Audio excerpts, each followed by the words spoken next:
いちいち日の出が明け、世界が目覚め、私の気をつめました。それは取る時間です。登りくねった道、未知なる自然。私のスバルでは、私は決して一人ではありません。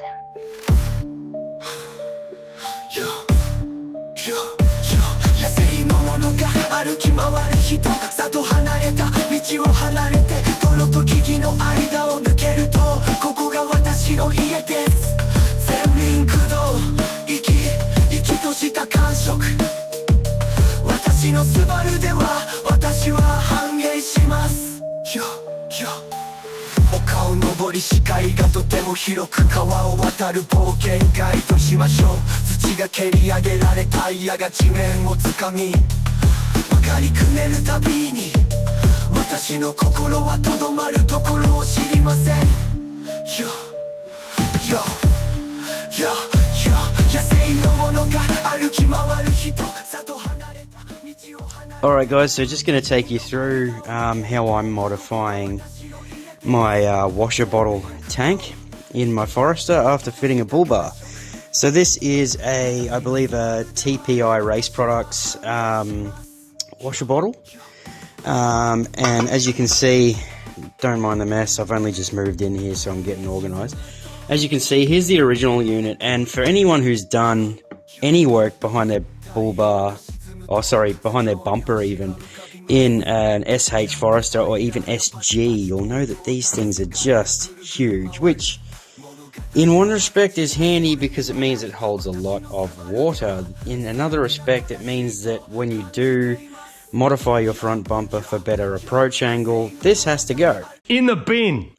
Therefore, I'm going to show you how I'm doing it. So, what we're going to do is, first of all, I'm going to pry out that factory grommet and enlarge it. Now, here's a little trick I've done, is I've marked my Christmas tree bit with a bit of nylon tape out to the exact depth it needs to be for each hole. So, luckily, both holes are exactly the same depth. That will be an invaluable little trick that you can remember so you get the holes exactly right before you put the factory washer pumps in. Now, bearing in mind, the one closest to the rear of the car has that upright pickup nozzle, and the other one is a straight through. I'm going to put them in the exact same place for when I bolt them in. Alright, back soon. Okay, so that's our first hole Christmas treed out. What I'm going to do is figure out roughly where this one's going to end up, and then space out for the secondary pump. So yeah, we'll be back with you again very shortly.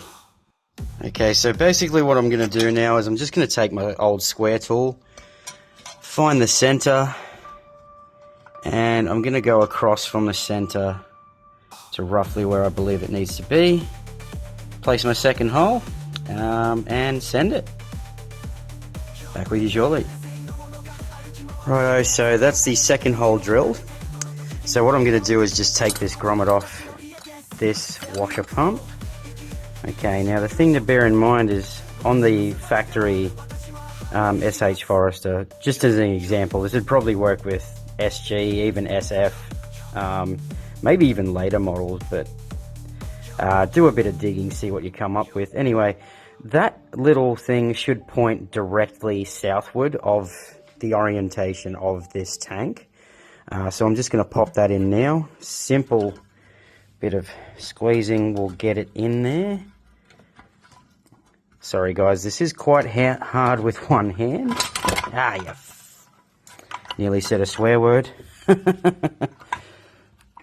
to remember my kid's not home, so it doesn't really matter if I swear. Alright, I'm going to do this off camera. I'll be right back. Cheers.